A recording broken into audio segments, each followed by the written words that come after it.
Good afternoon.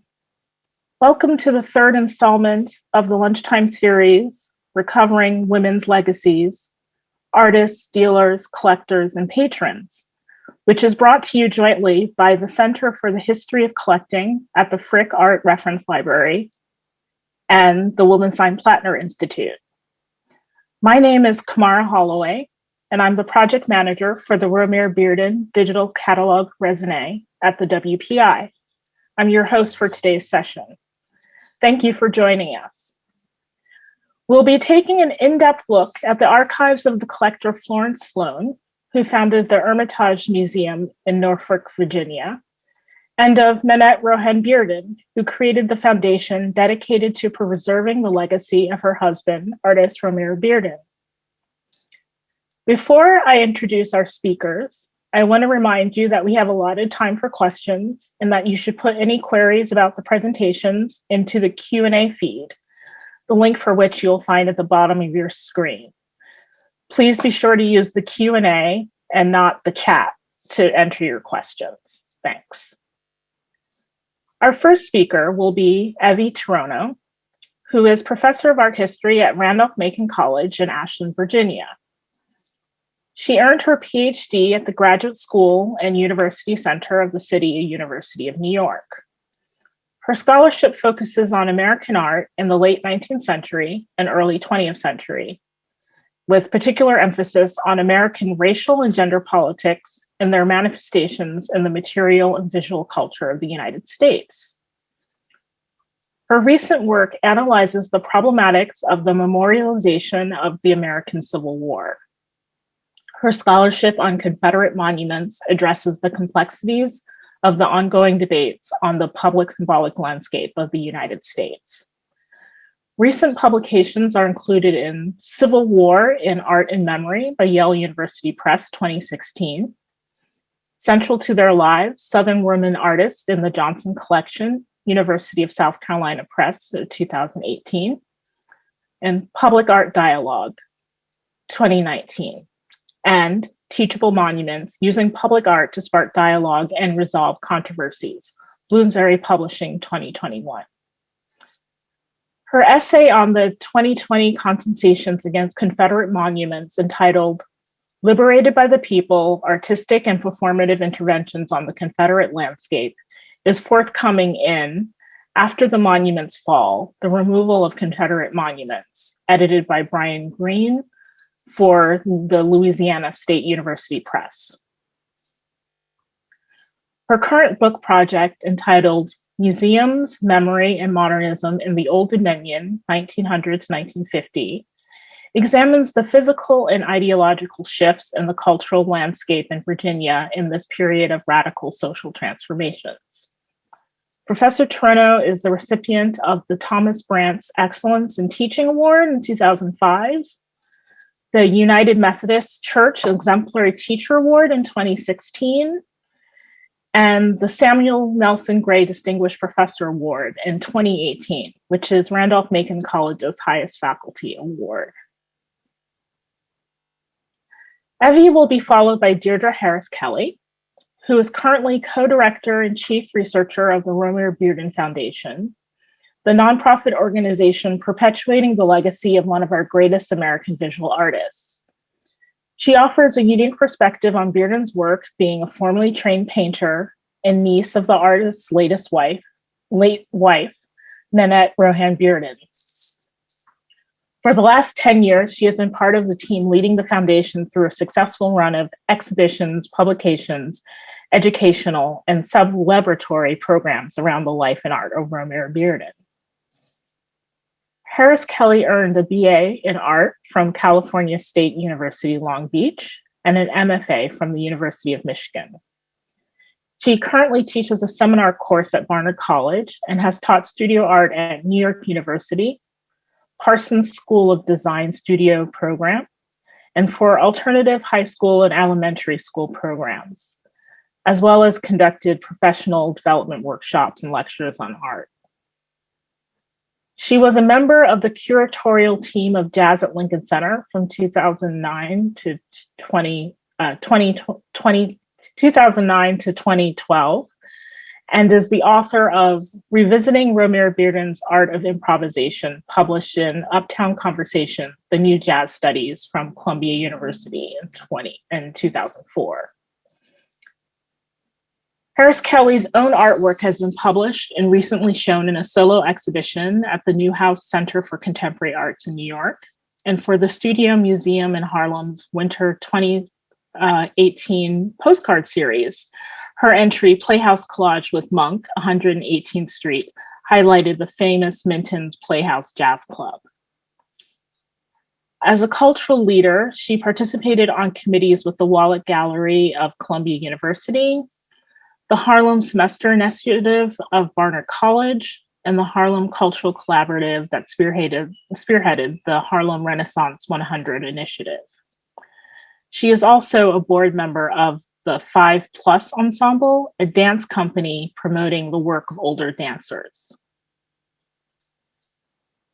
Remember to put your questions for both of our presenters into the Q&A box. And now I'll turn over the floor to Evie. Fabulous. Thank you, Evie, for that wonderful talk. Such a fascinating life. I look forward to a little bit more discussion and learning more about her. Really wonderful study there. Well, welcome everyone, and thank you for tuning in.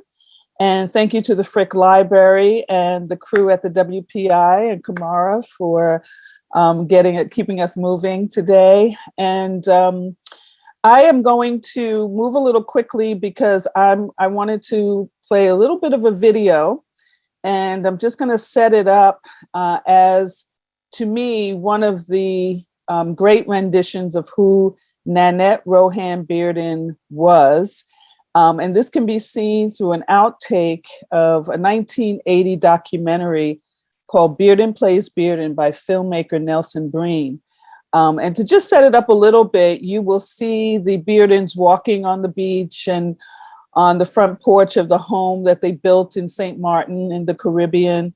And this was all, staged to capture Romare's influences in the Caribbean. And I love the way Nanette sort of gently interrupts and nudges the story. So let's see if we can watch this.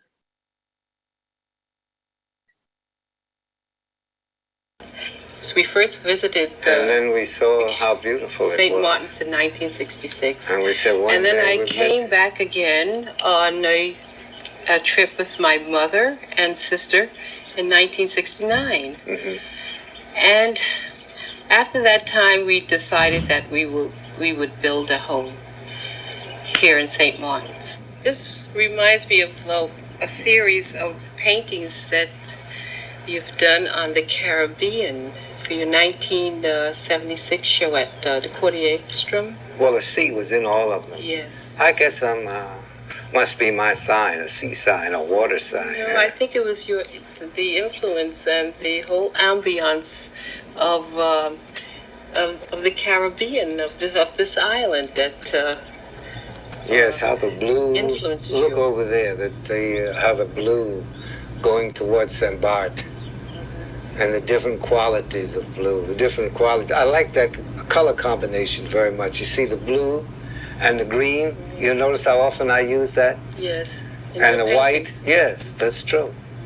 I just love this island. So you're just happy That's in this right. particular landscape. Ambience. Yeah. Ambience. So we first visited. Yeah, I just, I love that little clip. And again, that is from Bearden Plays Bearden, and it's a documentary that was made in 1980 by the filmmaker Nelson Breen.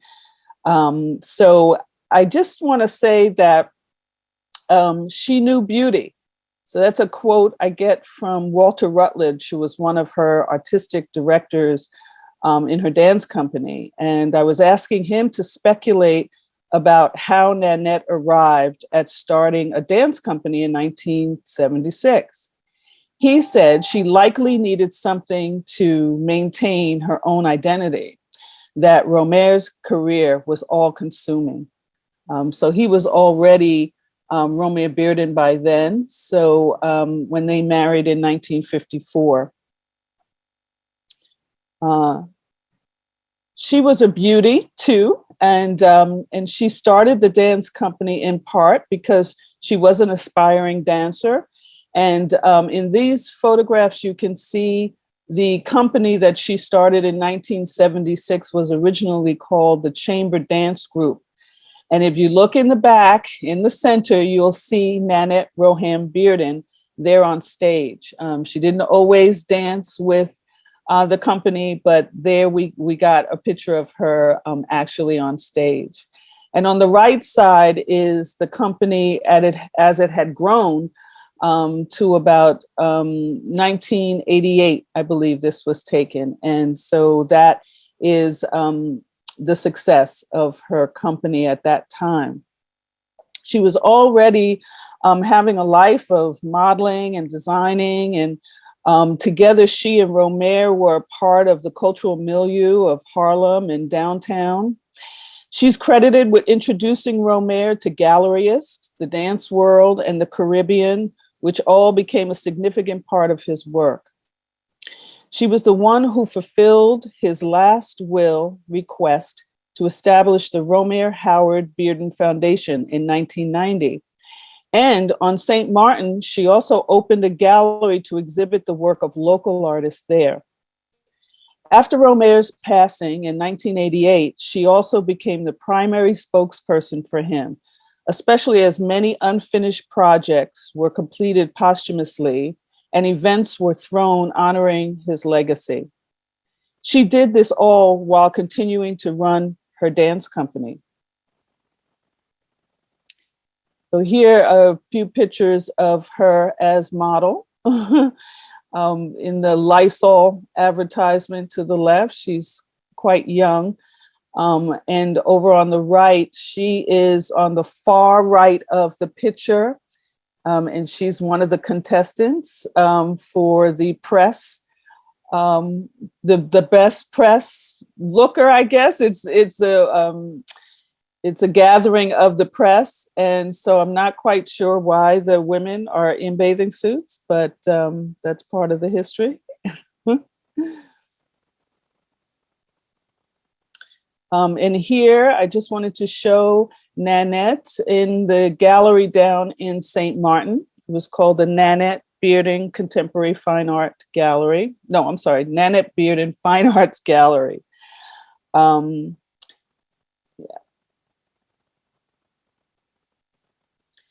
Amongst Romare's papers, which reside with the foundation, Nanette shows up in a stash of photographs mostly. They love taking photos and pictures, and photographers love to capture them. You see her posed in front of Romy's paintings and by his side at art receptions while he's chatting with entertainers and holding court with other artists. So this is in their loft on Canal Street in front of, or to the side of their painting, or his painting, Rite of Spring. And that's from 1941. And here's a collection of pictures. The Beardens in Paris, top left. On the bottom left, a picture with the late, great Richard Long, who was a dance scholar, and that's in Atlanta. And of course, on the top right, you see Louise Nevelson in the center at a Bearden watercolor exhibition. And below, on the right, you see his great friend and fellow artist, Herb Gentry. Now, most of these photos that are in the archive, the Bearden papers, are not all dated. Hardly any of them are dated or labeled. And so that's a whole nother part of the archive, the whole level of research that still has to happen. It is not as if she were overlooked or diminished by his success. There had always been interest in who she was and how she came to be such a cultural force and entrepreneur.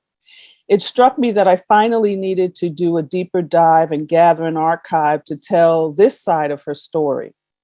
A few years ago, I was a guest at a book club of prominent Black women in Harlem. They had read Mary Smith Campbell's book, An American Odyssey, The Life and Work of Romare Bearden, where she tells the story of how Nanette was not named the executor of Romare's estate at the time of his death. Well, these women wanted to know what was up with that. Nanette was beneficiary, but she was not left in the control. It was left with the family lawyer at the time. Early documents in the forming of the foundation spell out how she pushed for greater control and soon got it, in part due to a lawsuit, but in part because suddenly the lawyer who was left in charge passed away within a year of Romare. Through family stories and Nanette's own diaries and journals, it is also clear she was not happy. She wrote, for example, that she could not understand why, after all the good work Cordia Ekstrom had done for Romare's work, that they were being dismissed for another gallery. There were countless copies of letters by her lawyer written on behalf, demanding information from the executor, asking for accounting of all monies and location of particular works. She repeatedly named art that was part of the estate, meaning bequeathed to her, and for the respect that she was not getting. We can imagine how that was going. A lawsuit was filed before the executor died, and it moved to Nanette's control. Through her own writings, we can also understand a lot. In the Romare Bearden archive, there's just one folder of such writings in a yellow pad, that's on the left side. Written on top is Bearden Bio. It's 32 pages of longhand accounts of meetings and with prominent people and attending parties at places like Madam C.J. Walker's Dark Tower and other exclusive places in Harlem. On the last page of writing in this tablet, there's a quote that she writes sort of as a note to self. Not how much we accumulate, but how much we give away. We have to catch up. We have to learn to adapt.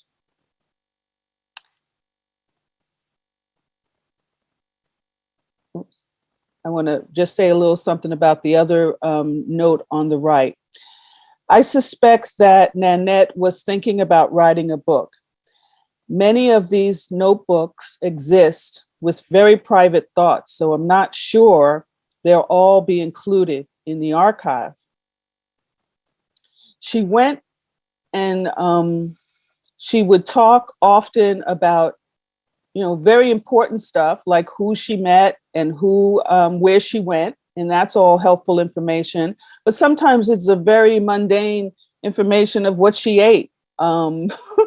And most of the stuff is in deep storage, and I've yet to explore it. But one thing I saw recently, I found quite interesting. It's a day book from 1978.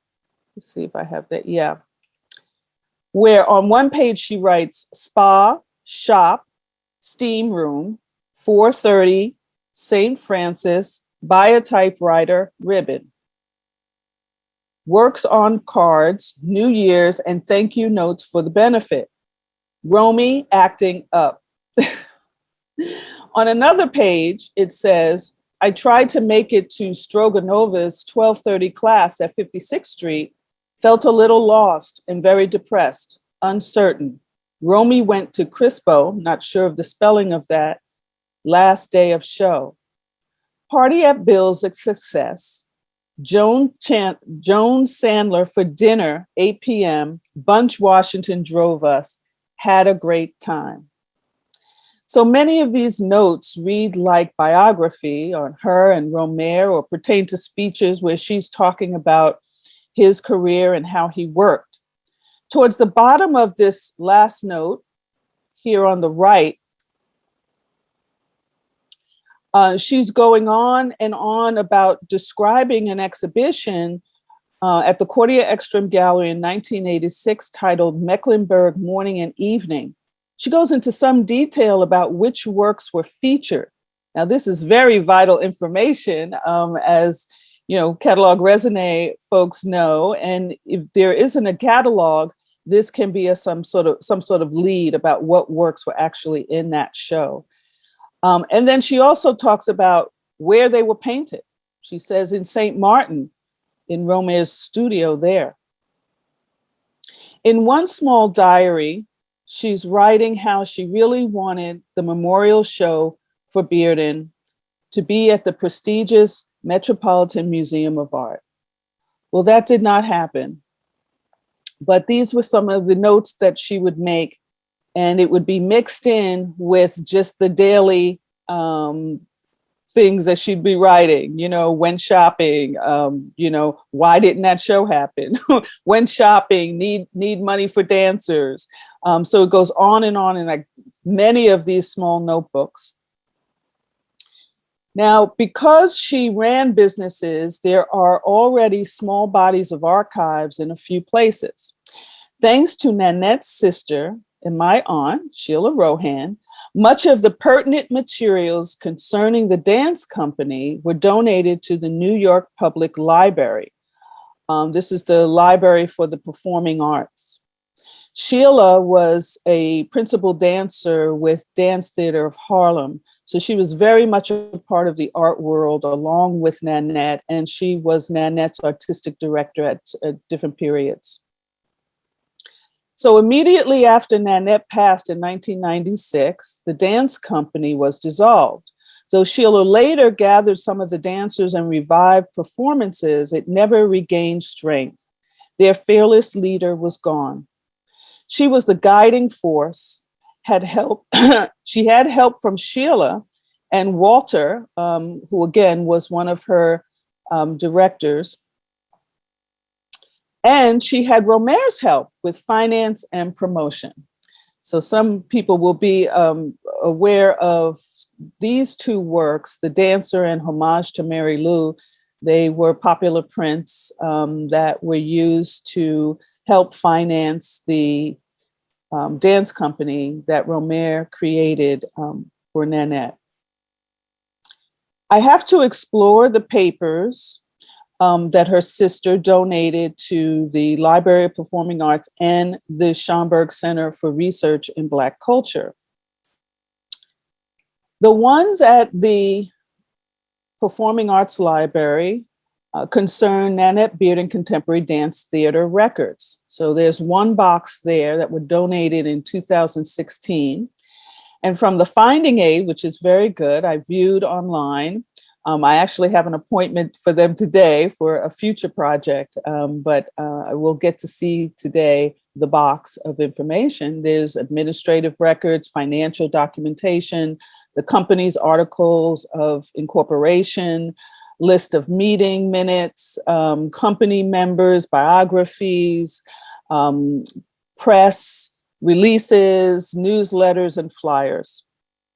At the Schomburg Center for Research in Black Culture, this is a collection of Nanette Bearden papers. So it's a little bit more personal. There's programs from wedding and funeral and sketches, her own fashion sketches. There's her involvement in cultural organizations and appointment calendars, more appointment calendars. It talks about her employment records, fashion shows. It's a very good finding aid. And, you know, one of the things it does do is it kind of fills in the gaps of, you know, understanding. Because I have not been in to see the collection, a piece that Sheila had given me earlier was a letter of recommendation from someone who employed Nanette. And so I was trying to follow her employment record, and this gentleman, Andre Alexandria from Parkview Studios, was going on and on about how she was employed with him, how she was employed in the capacity of a secretary, which I had no idea she did secretarial work, and that she was competent and dependable. And in the end, he says, Miss Rohan is also a good typist and maintains filing records excellently. So this was very good to see on the finding aid that the Park View company was actually a company that did fashion shows. It had a modeling. And also it's the collection reflects her other modeling that she does, that she did with the Ophelia Dufour Agency, which was also a charm school. So there's a notebook there from 1960. And then there's some minutes that I'm anxious to see about the Hat Box Girls, which was a club that Nanette was involved in with other models for hats and hands. So they did a lot of that kind of modeling. There's still so much more to learn from the family archive. She was not a mother, but at the time of Nan's death, all 7 of her sisters were still living, 3 of which were very involved with the foundation, along with 20 plus nieces and nephews. Little is written that truly speaks to who she was before Bearden and the wealth of skills she gained that would allow her to take on the demands of establishing and running several businesses throughout her life. Who was this daughter, this young woman born and raised on Staten Island to Caribbean immigrants, known to be drop dead gorgeous? She was the second of 8 girls in stair steps, meaning between 2 and 3 years between each of them.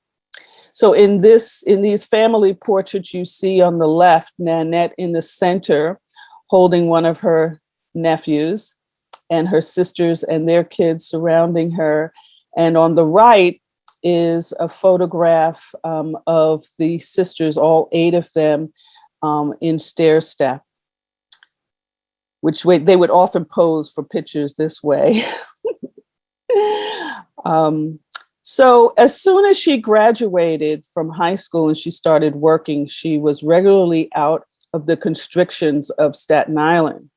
And as one of the older girls in the family, she worked. She modeled, she did hats and hands, and now we know she did secretarial work, and she also had artistic leanings.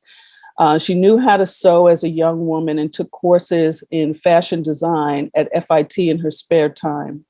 She obviously loved to dance too, we know that. I'm just starting to formally capture the family's history, but Nanette was a star. Everyone has a story of her sweet, assertive nature, how beautiful she was. Apparently Sugar Ray, or was it Joe Louis, was courting her at the same time Romare was. Her sister Annette, my mother, remembers she was generous to a fault, hauling care packages of groceries to her unemployed dancers in far reaches of the city and scraping together money to get them gigs and rehearsal space. Even so, Bearden biographers all comment on her constant presence, her unwavering support of him and his work. She's credited with pulling him out of a breakdown. They married in 1954, restoring his confidence and in introducing him to gallerists like Laura Barone, a former model friend who opened a gallery and gave Romare a solo exhibition in 1955, the first one since he was dropped by the Coots Gallery. Nanette also disagreed with the care he was getting after his breakdown and urged her husband to stop taking the tranquilizers his doctor had prescribed and provided him with a better sense of stability. Nanette was the encouragement he needed to get back to painting. He was veering off into songwriting, which he was part of a songwriting team that actually had some success. In 1954, they had a song called Sea Breeze that Billy Eckstine recorded. She managed to move them out of Harlem, where all sorts of characters, unquote, were in and out of his studio, end quote, to a rundown loft on Canal Street, which did bring stability and calm to his life. They lived there to their dying days. She was 16 years his senior, but ran his life like a manager. After leaving the Samuel Coots Gallery, his art was eventually managed by Cordia Ekstrom Gallery. And for about 15 years also, until his passing, special projects were managed by June Kelly before she started her own gallery that still exists today in Soho. The establishment of the foundation requested in his will was formed by Nanette with the help of a lawyer and friend, Greg Perrin, and she got a lot of support from her community. One example of that is a sweet condolence note from playwright Barry Stavis, dated April 6, 1988. Nanette dear, quote, "It was the day of Romaire's memorial service, March 18th. I entered the family room, and there you were seated on the couch. I leaned over to give you a comforting hug, and you said softly in my ear, 'Oh, Barry, we've lost our boy.' That day you broke my heart, dear Nanette." Obviously, condolence letters to Nanette are post-Romaire, but 2 folders full found their way into that archive. Good thing, because they may not have been saved otherwise. This is the write-up for the first iteration of the foundation, called the Romaire Howard Bearden. Romaire Howard Bearden. And that was shortened later on, several years later. The archives are not yet being organized. This is the archives for the foundation. It is not clear if her private papers will transfer to this collection. But aside from the Bearden archives, which are now being lent to the Digital Catalog Raisonné project published by the WPI, the foundation does hold and collect its documents, especially demonstrating the early work accomplished by Nanette. For example, she immediately started to create files and obtain images from the many collectors and museums as a way to begin a catalog raisonné 30 years ago. And we are just getting there. And she also took control of the licensing and use of Bearden's work. And to this day, the foundation holds copyright and license for his work. With the help of Mr. Perrin, she not only learned how to run an artist foundation, she pulled her sisters in to help when none of them had expertise or art world experience. So they had skills, most of them, but they didn't have any art world experience, which is, as you know, a very specific thing. She died just 6 years into its formation, leaving them to build on her work to perpetuate Romaire's legacy. And it is why I'm here doing this work for today. I wanted to just end with a little quick tidbit, a kind of little nugget I found while I was going through Romaire's papers, looking for photographs for this presentation. I came across this interesting shot of him working on a large cloth collage. He's bent over, perhaps gluing pieces on the cloth stretched out on the floor. At first, I laughed because I assumed it must have been Nanette taking the picture, because it appears he is in his underwear. So I've tried to create a little barrier to the picture. But then in a subsequent shot, I noticed what looked like a woman's hand. A woman's hand, you can see, blocked by Romaire's legs. And it looks as if someone is helping him. I got really excited because I thought, oh, is this a moment of collaboration? You know, was Nanette. But then I thought, if that's Nanette, who's behind the camera taking the picture when he's in his underwear? Here's a shot of the finished work. And of course, there's no identifying label, and it is quite beautiful up close. From what I could find, I believe the title is Afro-American Design. This is the label that was on the outside of a wrapping in storage. So that's a little mystery that I will continue to follow. But the reason why this was so interesting to me was because I did remember that Nanette was making some things, but that also Ruth Fine, the curator of the National Gallery and Bearden's retrospective there, had mentioned a quote about Bearden making these outsized stitched fabrics and that Nanette was sewing them. So I got excited. I thought this is something I can really want to really track down for the catalog raisonné. And it's just another open question. No doubt there's many mysteries that will be revealed as I continue looking for Nanette Bearden's archives. Thank you. Thank you, Deirdre. I wanted to ask a question to both of you about your presentation. So in our previous two sessions, they highlighted how the women's place in the archives is often obscured so that their footprint is often identified through the names of the male family members. Were there any such obstacles or challenges that you had to conducting your research on these particular women?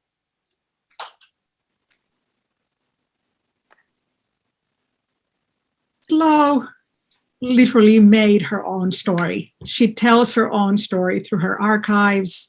And this is, I think, the fortunate position that I'm in as a researcher. Her archive is still remaining intact at Hermitage House, where she built her collection, where she lived, and she fashions her identity as a collector. She makes sure to record the processes. So thankfully, she did not encounter, I think, some of the challenges that others have spoken in terms of erasure and obscuring the processes. And I must also say, and this was a question that Margaret put, the archive was a labor of love. And I think making the archive accessible is also a labor of love, because I came to the archive rather serendipitously. And in the last 3 years, I have been welcomed into, again, this community of women principally who are maintaining the legacy of Florence Sloan at Hermitage House. Principally Lindsay Neal, who is one of the most generous curators, so dedicated to advancing the life and promise of Florence and her work. And similarly, Jen Duncan, the director. There are so many women there who are trying to foreground what Florence did throughout her life. The archive is in process. A number of items came into the archive in the mid-2010s. It is in process of becoming publicly accessible. Some of her journals, some of Florence's journals have been digitized, but this is very much an archive that needs to be organized for better access. So it has been truly, truly a privilege to be able to see this archive. Yes, there's a follow-up question to that. Is there a book that you can recommend about Sloan that would tell us more about her roots? Oh, you're muted. The Hermitage Foundation had published, actually, a previous curator, Brady Collin, had published a book on the collection overall and the house, and that is very much accessible. But there are references to Florence Sloan. For example, Frellinghuser identifies the purchase of the Kingfisher crowns in her study on Laurelton, but otherwise there is no publication. On Sloan, there is a master's thesis, and I'm hoping, of course, that my work will bring forth her extraordinary accomplishments and her achievements. Great, thank you. Deirdre, is there anything you can also add about working through the sort of the prominence of Romer to excavating Nanette's role? Mhm. Not a lot. I mean, it was a struggle there. There's a question that is not settled about why she was not left as executor. And it could have been because she's a woman. She was a woman. And I do think that some of the responses that she got to the people who were working around Bearden's work, you know, these are gallerists, lawyers, accountants, were treating her as if that she didn't have anything to do and that she should just sit back and you know, wait for proceeds, I guess, from his work to come and whatnot. And so that's a little bit of a struggle, but no, immediately, you know, her works had always carried the tag of her name, Nanette Bearden, or Nanette Rohan Bearden. And so that was not an issue. And it was established pretty early on, especially like with her dance company, it had her name in it. The gallery in St. Martin had her name in it. So it isn't so hard to find the information through her name. Great, thank you. We're at time for today, so we're going to have to wrap up there, but I want to thank Evie and Deirdre for their presentations. It was really interesting. Can you please check out the link in the chat box, our audience, for next week's session of Recovering Women's Legacies. We're going to be taking a look at two important women tastemakers. Catherine Lauriard Wolf will be presented by Margaret Laster, and Alelia Walker will be presented by Alelia Bundles. So please check out the link and tune in again next week at the same time, same place for our presentation. Thank you for joining us today and have a pleasant afternoon.